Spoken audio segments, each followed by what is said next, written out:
को क्रान्तिकारी? क्रान्तिकारी को बढी क्रान्तिकारी? तिमी कि म? तिमी किन क्रान्तिकारी? तिम्रो क्रान्ति केका लागि?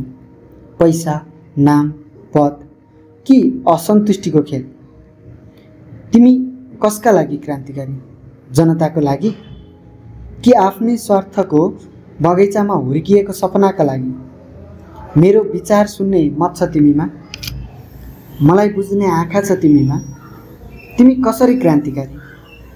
म मौन छु, त्यही मौनताको उपहास गरेर बनाइएको तिम्रो आन्दोलन क्रान्ति हुन्छ।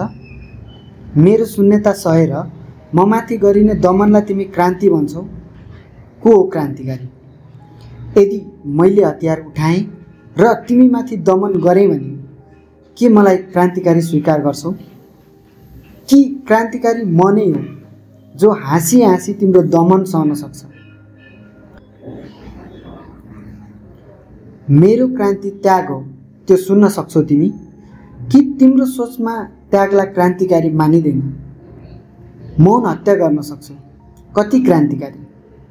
विचारमा आगो लगाउन सक्छौ, कति महान?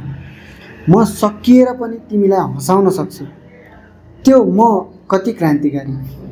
मेरो गर्जन तिमीले नसुन्न सक्छौ, मेरो बोली तिम्रो बन्दुकले रोक्न सक्दैन। अब भन, को हो साँचो क्रान्तिकारी? कसरी? किन?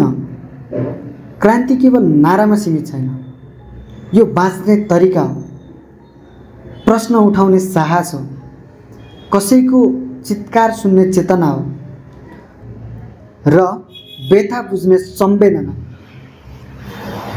तिमी यदि सबैलाई चुप गराएर अगाडि बढ्दछौ भने तिमी विजय हुन सक्छौ, तर क्रान्तिकारी होइन।